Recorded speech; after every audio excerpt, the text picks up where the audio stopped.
What's going on, NBA fanatics? This is your friendly neighborhood Memphis Grizzly homer, Memphis X, and I talk hoops. Today is Power Rankings Day. We usually do it on Monday, but I wanted to get the Summer League preview up. But today we're going to talk about the Rudy Gobert trade and how it affects the Western Conference. But first, every hero needs their theme music.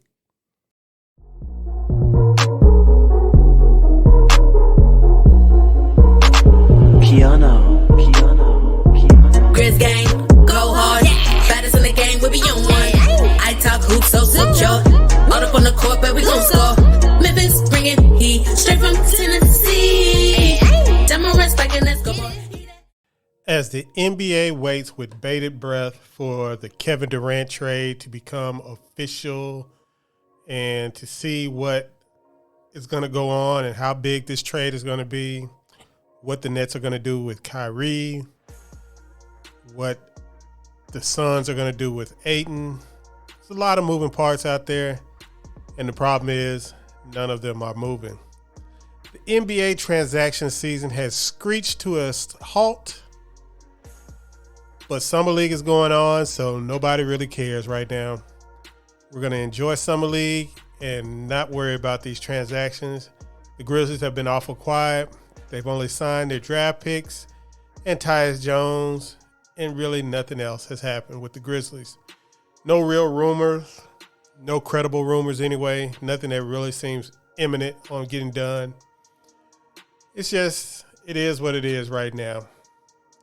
Now, you're going to see right here, we have last week's power rankings up right here. And, you know, we had some injuries with Jaren Jackson. We had a big trade between Utah and Minnesota. And we had a couple of little transactions here and there that might affect these rankings as we go forward. But first, I've been trying to figure out a format for this series on the power rankings for the Western Conference. And I think what I'm just going to do is highlight the biggest news in the Western Conference that affects the standings or affects the rankings for that week. In the season, it'll be actual games. But during the offseason, it'll just be transactions and injuries and whatnot. Or maybe somebody looks great in Summer League or something like that. But right now, the biggest thing that happened in the West was the Rudy Gobert trade. Rudy Gobert was sent to Minnesota alone. The Jazz didn't send anything else. The Utah Jazz got a whole basket of goodies. The Utah Jazz got Patrick Beverley, Malik Beasley, Jared Vanderbilt, Leandro Balmaro, Walker Kessler, who was a 2022 first-round pick taken with the Grizzlies' actual pick at 22. They got a 2023 first-round pick unprotected, a 2025 first-round pick unprotected, a 2027 first-round pick unprotected, and a 2029 first-round pick top 5 protected. And they also get a 2026 first-round pick swap. So that's quite a haul. And the discourse on this trade has been that the Timberwolves overpaid for Rudy Gobert. That has been the common theme, that the Timberwolves overpaid. They gave too many draft picks, too many good role players, and whatnot. Now, they did pay a lot. The price was high. And I really don't see how the price could have been too much lower. Anything lower would have been a steal because the Timberwolves are betting not on Rudy Gobert. They're not betting on Karl Anthony Towns. They are betting on Anthony Edwards becoming a superstar. Now, if their bet pays off and Anthony Edwards does become a superstar, they will have Anthony Edwards locked up on their team under contract through the duration of all these picks. Every last one of them, they will have Anthony Edwards on their team. For most of them, they'll have Cat with him and also Jaden McDaniels. For half of them, they'll have Rudy Gobert under contract if they want him to stay under contract. And for the first 3 years, for the 2023 first-round pick and the 2025 first-round pick, Rudy Gobert should be still at least an above-average player, at least an impact defender at the rim, at the very least. So that would cover 2 of the first-round picks. Then you have the pick swap that comes afterwards. And at that point, Anthony Edwards should be coming into his prime. Cat should still be in his prime. And, Jaden McDaniels should be coming into his prime also. So the Timberwolves have a foundation that's already been proven successful. They have a foundation to build upon that should have these picks at a very base level. They shouldn't be high lottery picks. At worst, they should be borderline lottery picks. Like if the Timberwolves fall off a little bit or have injuries and they're in the play-in and they may be losing the play-in or something like that. I think that's about as bad as it can get in this scenario. Now, what is the upside for the Timberwolves? The upside is the Timberwolves get one of the best defensive players in NBA history for their team. They get a player that really, really feels the needs that they have in defensive rebounding and rim protection. He is a good lob threat off the pick and roll, and their point guard's best action is running pick and rolls with a lob threat. D'Angelo Russell should thrive with Rudy Gobert on the team.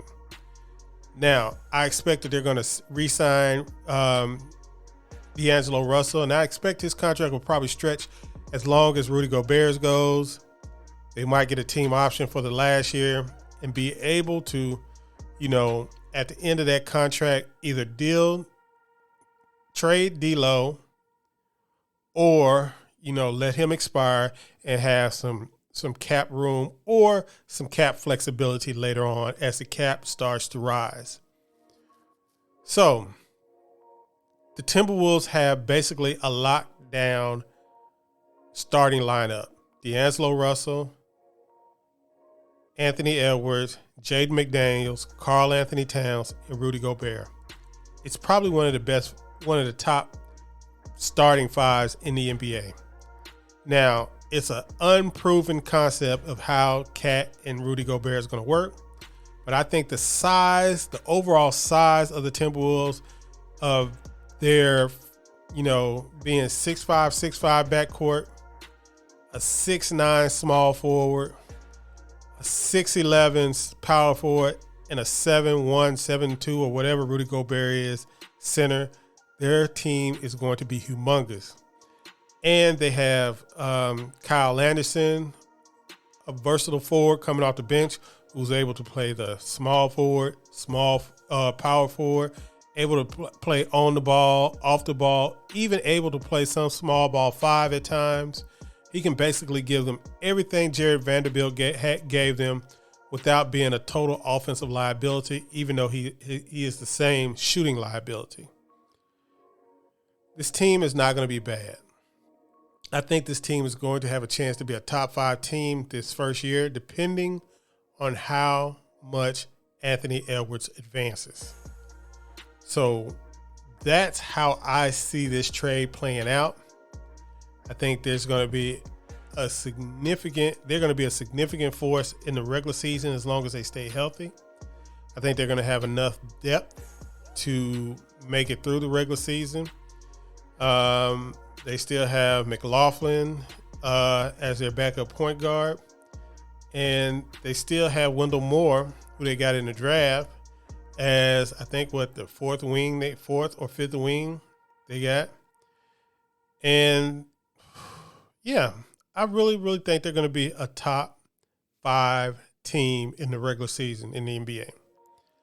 Now, people have been saying that this trade was not worth it for him because it does not make them a title contender. They were in the play-in game last season. The play-in game. This is an organization that was so starving for any success that they went buck wild when they won the play-in game, and they should have, because they haven't been winning. Every team is not the Lakers. Every team is not the Warriors. I think fans or pundits or the NBA media at large gets confused or underestimates how important it is to just be winning when you've lost for years upon years upon years. Do you know how much the Sacramento Kings fan base would kill right now to be in the position that the Timberwolves are in now? Do you think they would give a damn about some draft picks that they've been blowing for a decade and a half? Or do you think they want to be a top 5 team in the NBA? Because I can tell you, as a Grizzlies fan, being a number 2 team last season was fun as hell. I didn't give a damn about no future picks, even though we had our future picks. I would have given a lot just to have that season again. That season was fun as hell as a fan. And we weren't even coming off of years and years of losing. We just had 3 or so losing seasons, and we're coming off of a 7 straight playoff burst. So we didn't have this drought of winning and then have success. The Timberwolves have had a drought of winning. The Timberwolves, even with Kevin Garnett, only made it out of the first round one time. What are we talking about, people? What are we talking about championship or bust for with the organization that's made it out of the first round a couple of times in its history? What the hell are we talking about? Everybody does not measure success in banners. Every organization cannot measure success in championships. It just does not work. Everybody is not going to be fortunate enough to be like the Golden State Warriors and catch lightning in a bottle and get a group together that goes on to win a championship or multiple championships and has sustained success for years upon years. Look at what the Warriors were before that. It was a long time of not having success. It is hard as hell to make the NBA Finals, let alone win a championship. We have to stop measuring every transaction, especially big transaction, by if it won't win a title for the team or make them a title favorite. It's not the purpose of every trade. You know what the Wolves are now? They're a lot closer to winning a championship than they were before the Rudy Gobert trade. We have seen Rudy Gobert in one context in Utah with the Jazz with a bunch of horrible defensive players. We have seen him in one context. He's never played with perimeter defenders like Anthony Edwards, Jaden McDaniels, and Kyle Anderson. He's never had a big next to him or a player as talented offensively next to him like Karl Anthony Towns. I mean, Donovan Mitchell was good, but he ain't as good as Karl Anthony Towns. That's point blank, period. So to say that you thought that the Jazz were a title team with Rudy Gobert a few seasons ago, and now that he's on the Wolves just because you have a warped sense of thinking about the Timberwolves, that you don't think that they're going to be a title team or a title contender before you even see the team play, it's kind of weird to me. Rudy Gobert at the beginning of last season was playing like the freaking MVP of the league. Offensively and defensively, he was dominating until the Jazz went through a rough spot and they never brought it back together. So that is how I see the Gobert trade going. And now let's get to where it affects the Timberwolves in the rankings. This is Memphis X with iTalkHoops. While you're here, subscribe to my channel and hit that bell for notifications so you will be alerted to all the new videos I have coming up during this NBA offseason. We have a goal on this channel to get to 1,000 subscribers before the new season starts, and I'm going to need your help to get there. Thank you. All right, on to the Week 2 rankings. Here we go. At number 15, we still have the Houston Rockets. They haven't done anything really significant. Re-signed a couple of their own players. But other than that, they haven't done too much in free agency that's going to really change it. Still going to be a young team. Still going to be bad for the most part. They'll be competitive in games, but they're going to lose a lot of games. At number 14, we have the Oklahoma City Thunder still. No movement with them. They are still going to be a young team. They're going to play a lot of young players, and they're going to lose a lot of games, sort of like the Houston Rockets. At number 13, we have the San Antonio Spurs. I think they're still at the beginning of their complete teardown, that they're going to focus on youth and giving their young players a lot of minutes. And I think that's going to be a good message for them, a good program for them. These are some of the teams that are in the 2023 draft tank race. They're just going to go for that. And our first movement of this week is at number 12. We have the Utah Jazz. The Utah Jazz, I think, were totally built around Rudy Gobert. I think this team is going to have absolutely no defense this season on purpose. I think it's just a matter of time before they deal Donovan Mitchell. He might be gone when KD gets traded. And I think Danny Ainge is going to have this team snap dab in the middle of the Wembayama race, and they're going to really go for that. At number 11, we have the Sacramento Kings. Still not quite a play-in team. The Herter trade is was a good trade for them. I think it gives them a little bit more quality depth. They didn't really give up too much. And it allows them to bring Malik Monk off the bench. And Malik Monk is going to have a chance to be Sixth Man of the Year if he can get his shot together and just really concentrate and not worry about his next payday. Just worry about just trying to do the most for Sacramento. And, of course, Keegan Murray had a wonderful Summer League debut. And that was good to see. So, Sacramento, they are kind of, snapping at the heels of the play-in game, and I think, they would be happy. Like, remember what I said about the Minnesota Timberwolves? They would be happy to get in the play-in game. At number 10, this will be the first play-in team. We have the Portland Trail Blazers. And like I said before, until I see Dame, healthy, I'm going to have them probably, at a discount right here because I want to see Dame healthy first. And until then, I'm going to have them right here in the play-in game.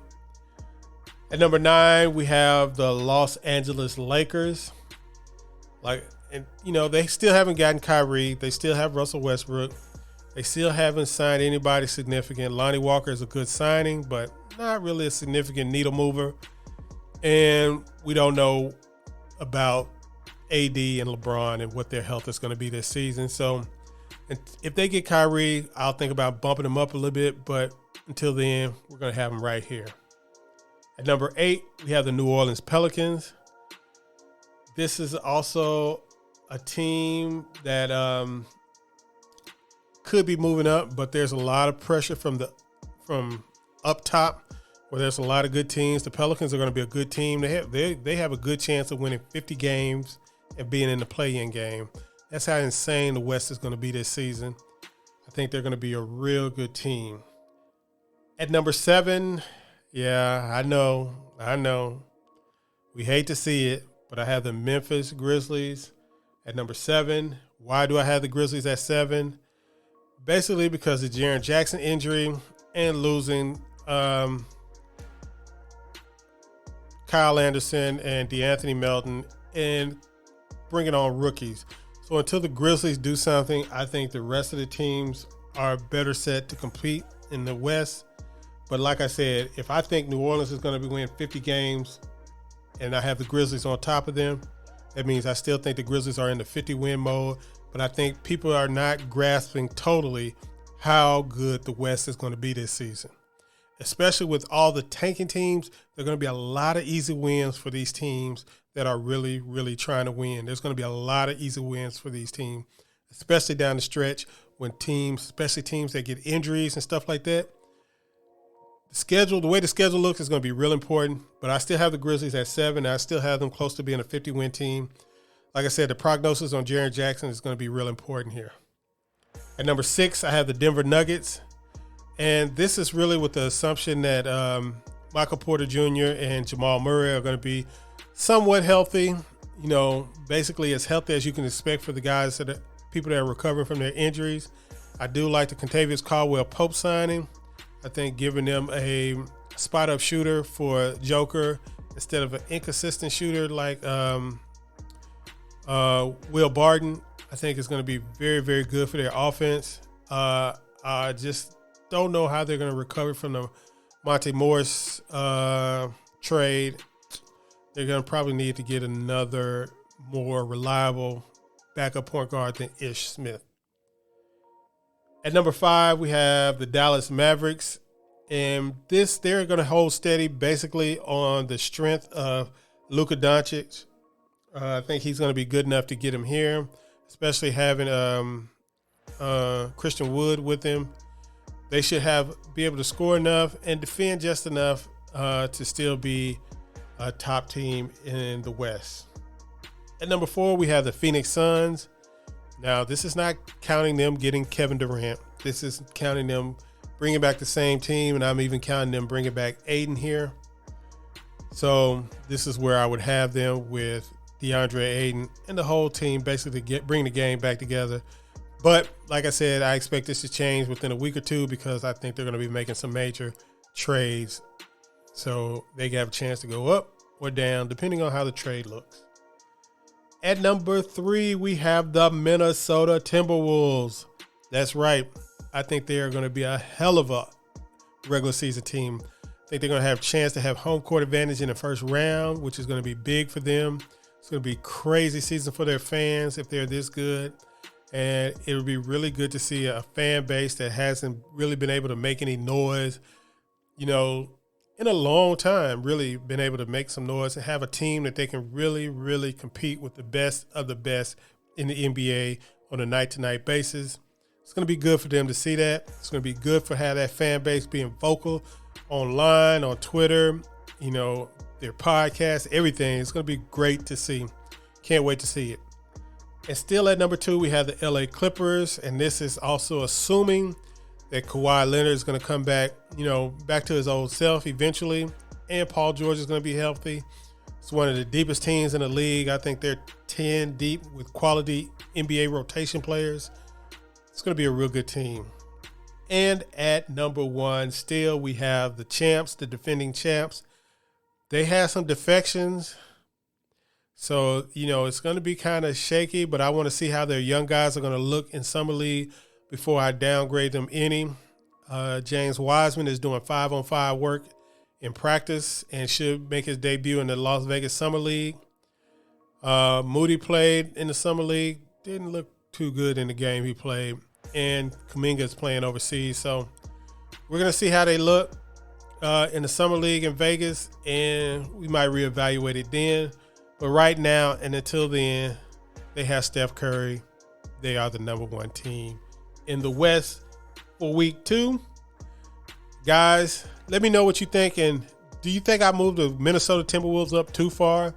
Are the Grizzlies too low? I know Grizz fans aren't going to like that.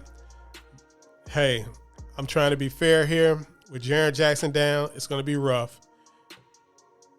And should Utah be even lower than 12? Let me know.